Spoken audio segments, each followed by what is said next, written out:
Before we get into you attacking my personality based on my test that I failed, let's talk about you a little bit. Okay. What is Vibrant Coaching? What is that you do so well?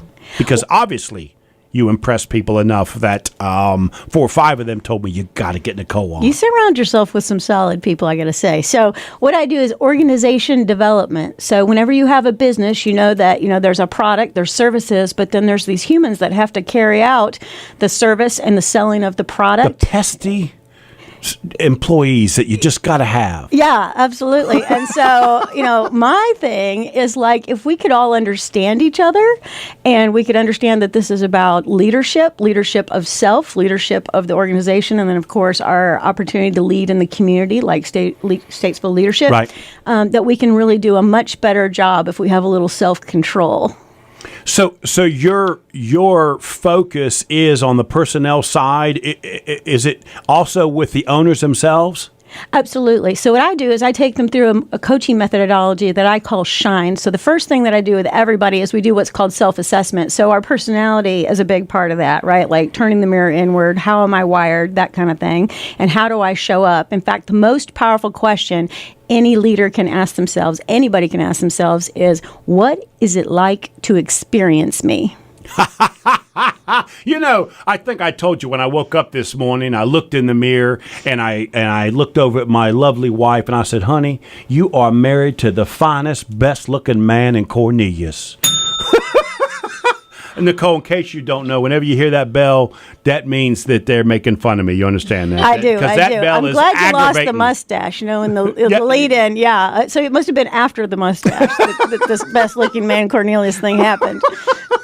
Well, she didn't actually agree with that statement. You understand? So yeah, that's a great statement. What do people think about me? It's interesting that you say that because I tell business people all the time, listen, if you're going to negotiate, number one, you have to know what they think about you. They have to know how you're being perceived so that when you make a statement or you want to make a bold statement or seem a certain way, you have to make sure that it's being perceived in that way. And if not, if you don't know how they see you, it's almost impossible to be able to read what it is we're trying to do in a deal. Right, because I don't do business with anybody I don't trust. Right.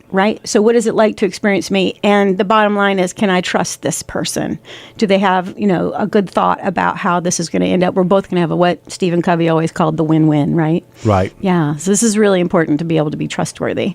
Yeah. So I do self-assessment. And the next thing I do is I look at the habits of the individuals in the organization and then the habits of the organization in general, because the collective habits, the collective personality, gives a personality and a habitual process to the whole organization. And then the third thing I talk to people about is integrity, which is the trust thing. Right. And then the fourth thing is strategic planning. A lot of people get so stuck in the day-to-day, in the drudgery of getting the job done, that they forget about, where are we going? And so it's really important to have a mission statement, a vision for the future, and then be trying to do what we're doing in the present moment that's going to serve the long-term goal. Okay, you got to back up. All right. You got to slow down, okay? Go back. You said something. You said that you like to check out the habits of the business. Yeah, absolutely. Explain that to me. What does that look like? What is a habit of the business? That's an interesting statement. Yeah, I'll give you a great example. So we all know and love Chick-fil-A, right? So you go to Chick-fil-A. Oh, chicken delicious. Yeah. There's no question about it. Yeah, well, you talked about Bojangles last week. I think you're just a chicken man. Oh, chicken delicious. Hey, you take a chicken and you fry that thing. It don't matter. Casey, you know it's right. Tell it. Tell it, Casey. You know it's right. Stop with the bell. So I'm sorry, I digress. I apologize. That's okay. So you drive through the Chick-fil-A and they take your order, and then when they get done, they say, "It's my pleasure." Right? And the thing about Chick-fil-A is that they insist, the habit is that we are cordial. We are people who smile at each other. We think the client is correct, and we take care of them in a very high fashion with a lot of customer service. So those are the habits. Now, we've also been to other places where there is zero customer service, and there's no smiles and there's nothing being done, and it's habitual. Nobody is leading the way on that. And so we have to actually choose our habits, because the fact of the matter is, habits are either going to serve us or they're going to slay us. And in business, you got to have excellent habits, right? So we show up on time. leaders all the time complain to me, my people don't show up on time. I'm like, well, you've let them get into this habit. You've got to set a precedent and set expectations. There's a quote that says, uncommunicated expectations are a premeditated opportunity to be disappointed.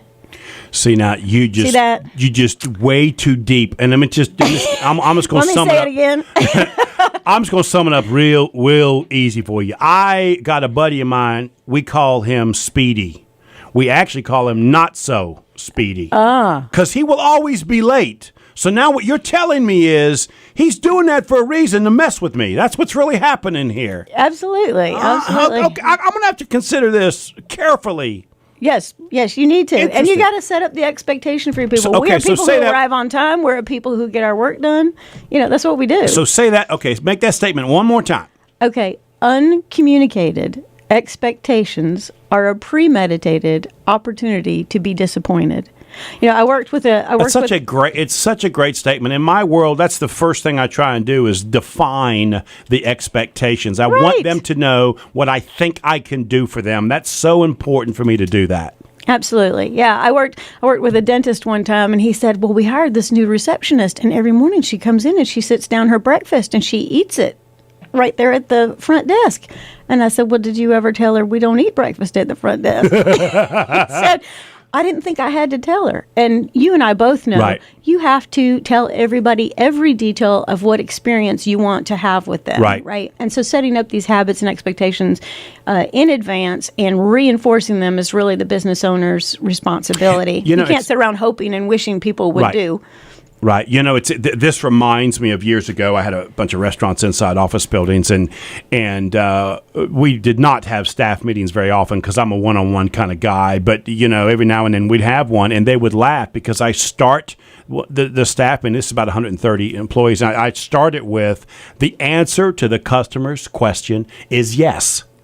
Now let's figure out how we're going to do that, right? Yes, that's right. And so I was trying to define this positive experience for the customer, and I used to do that to a point where, I would walk into a restaurant and the first thing the employees would say is yes, right? I mean, it got to be this funny joke that they would make. But it is important that the owner do that at this very core level. You have to define what the expectation is. And in mine, remember, I was 21, 22 years old at the time. All I could think of is just say yes. I didn't have a lot of detailed analysis. Just say yes, and somehow that will translate into I'm pleasing the customer. Absolutely. Well, the thing is, it's a very simple thing to remember. It's one word. It's 3 letters. We're all familiar with this word. And so it's not a complex habit you're trying to put in place. It's something very simple and something that people can internalize very quickly. And so I think it's genius, really.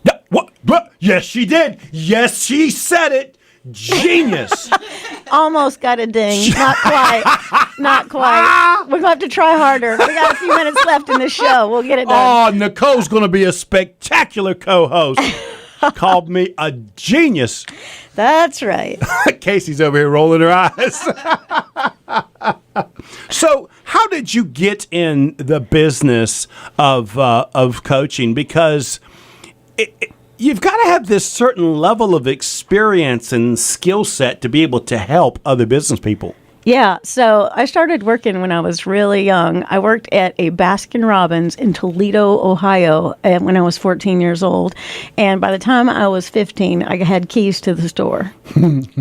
Because I was trusted. I worked hard.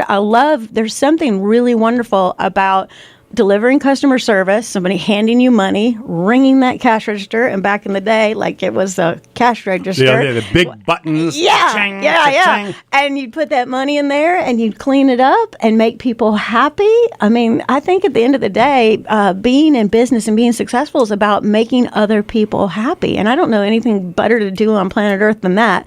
So did that, and then from that point forward, I just found myself always in the business mode. I'm a natural-born marketer. marketer and salesperson. And I wound up, my longest stint was with a property management company in Charlotte called Summit Properties. And if you're from the Charlotte area originally, used to drive through, there'd be Summit this and Summit that on every corner. And I ended up starting as a leasing agent and taking myself all the way to marketing and training director. And so when you work your way up through the ranks, you figure out how business is done. Right. Yeah. So how do you charge for your services? How does this work? Because at the end of the day, you got to make a living, right? So how does that work? If there's somebody out there listening and they'd like to engage your services, how do they do that? Yeah. So I work a little bit differently than other coaches because usually you're asked to buy a package, and I don't do that. I want to be somebody's coach for life. I want to get to know your business, understand your people at a very deep level, and help you do the self-assessment, get the habits in place, be a company of integrity, work with you on your strategic plan, and then most importantly, work on positive emotions inside your company, because that's the fuel that gets the thing moving forward, making a lot of money. So I work with people on a case-by-case basis, and we set up one coaching session. There's a fee for that, and then we've set up the next one, and you pay as you go. So this is a business-related coach, correct? So would you consider yourself a life coach at all, or a business coach? Because, there is this defining difference. Yeah, I would consider myself a business coach first and foremost, and really I love to work with people who have an entrepreneurial mindset, meaning that they really want to grow. Right. Like if you're content, you're happy with your business, I'm probably not the coach for you because I want you to move and change and grow and take it to a next level, and that's part of the strategic planning piece, which is the next right steps. Okay. So if a small business person wants to get in touch with you, how can they do that? They would simply go to www.vibrantcoaching.com or call me at 704-502-4953. Now, just because you're a brand new co-host, you don't know this yet, but you got to say that twice because we're on the radio. So say it again. Okay, get a pen. www.vibrantcoaching.com.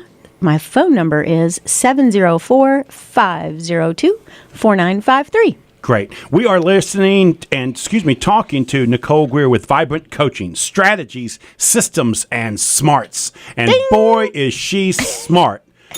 This is Stop with the Bell. This is Local Biz Now. I am Joe Vagnone, and I am here with my co-host for the month, Nicole Greer. If it's Friday morning, your business matters.